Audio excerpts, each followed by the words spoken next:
wabarakatuh. Selamat pagi. Apa kabar hari ini? Baik. Sebelum kita memulai pembelajaran, coba teman semejanya lihat kanan kirinya, temannya masih ada yang di luar kelas atau semuanya sudah duduk di tempatnya dengan rapi. Baik. Karena semuanya sudah ada di dalam kelas, semuanya sudah duduk dengan rapi, untuk memulai pembelajaran, alangkah baiknya kita berdoa terlebih dahulu. Mangga untuk ketua kelasnya mempersiapkan untuk memimpin doa.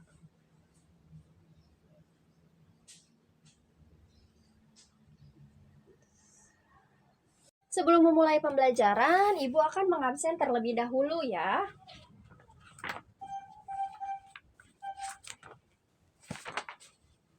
Adiba Sakila, Alfarizi Ainur Rahim, Dika Permana, Nabila Anjani, Nurul Fahroji, ada. Nuraini Tarjan, ada. Otopia Hesti, ada juga. Raihan Asalul, ada. Baik. Sebelum memulai pembelajaran hari ini, Ibu mau mengingatkan kembali kepada kalian mengenai materi yang sudah kita bahas, yang sudah kita pelajari bersama-sama minggu lalu. Nah, materi yang lalu mengenai makanan. Ya, betul. Nah, sekarang Ibu mau bertanya, zat-zat apa yang terkandung dalam makanan? Ada yang mau jawab? Boleh, Adiba. Apa? Iya, apa yang Adiba katakan, ada beberapa zat yang terkandung dalam makanan. Yang pertama, ada karbohidrat. Yang kedua, ada protein. Yang ketiga, ada lemak. Yang keempat, ada vitamin. Kelima, kalsium. 6, mineral. 7, serat. Dan yang terakhir, air. Nah, dalam kedelapan itu semuanya sangat dibutuhkan oleh tubuh kita. Betul sekali. Pertanyaan selanjutnya, apa fungsi dari zat-zat makanan? Ada yang bisa jawab? Baik, Aini. Sumber energi atau tenaga. Ya, betul.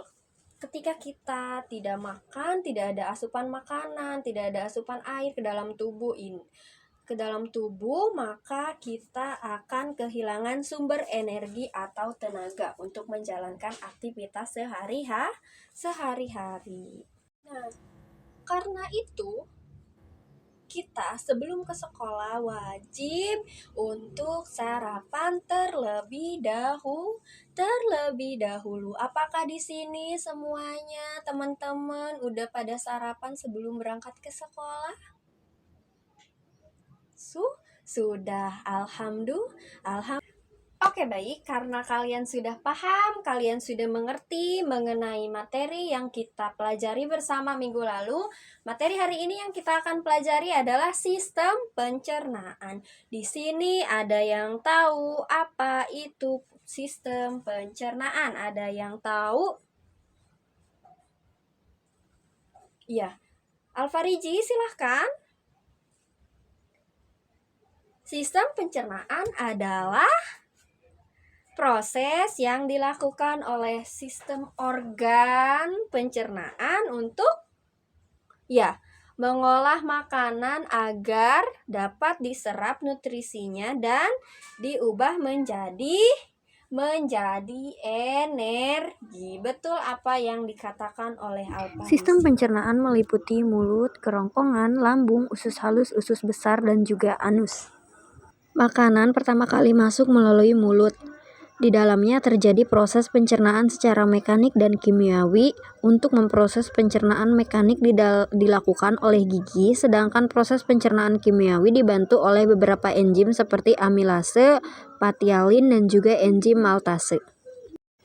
Setelah diproses melalui mulut, selanjutnya makanan menuju kerongkongan terlebih dahulu sebelum mencapai lambung.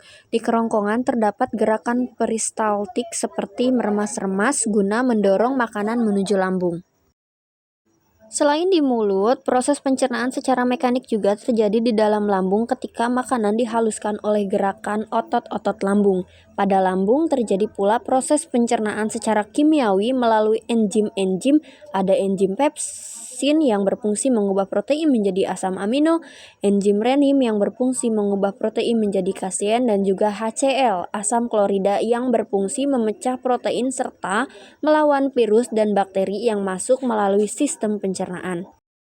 Makanan yang sudah diproses dari lambung menuju usus halus. Di usus halus ini, makanan kembali diproses secara kimiawi yang dibantu oleh enzim-enzim dari pankreas, empedu, dan hati seperti amilase, maltase, sukrase, dan juga laktase. Usus besar. Setelah nutrisi diserap di usus halus, sisa-sisa makanan mengalami pembusukan di dalam usus besar. Di titik selain pembusukan, di dalam usus besar juga air diserap hingga sisa-sisa makanan siap diubah menjadi fases atau kotoran. Setelah proses selesai atau setelah itu proses yang siap dibuang akan dikeluarkan melalui anus. Anus berfungsi untuk menahan dan menjaga proses agar tidak keluar dari rektum sebelum saatnya.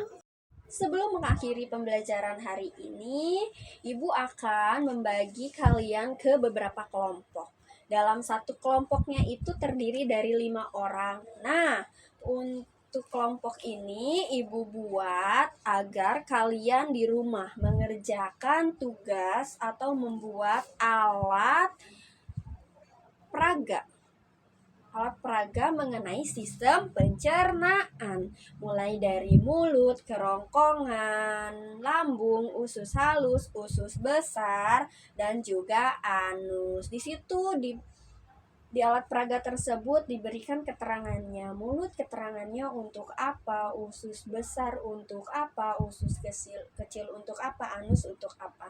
Kemudian setelah selesai alat peraganya dibawa ke sekolah, kalian dengan anggota kelompok yang lain maju ke depan, mempresentasikan bagaimana proses pencernaan dalam tubuh kita. Kemudian kita saling berdiskusi bersama-sama. Kita telah mempelajari sistem pencernaan pada manusia.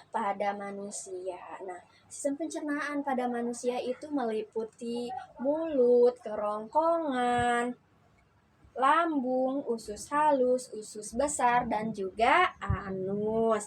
Proses tersebut dimulai dari pemecahan makanan secara kimiawi di mulut, diikuti dengan pergerakan makanan melalui saluran pencernaan yang berbeda untuk pencernaan lebih lanjut dan penyerapan nutrisi.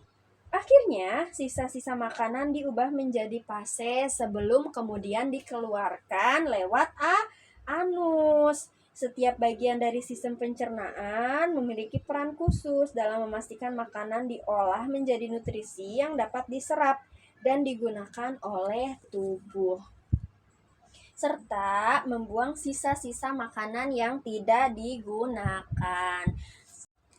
Ibu cukupkan pembelajaran hari ini dengan bacaan Alhamdulillah bersama-sama.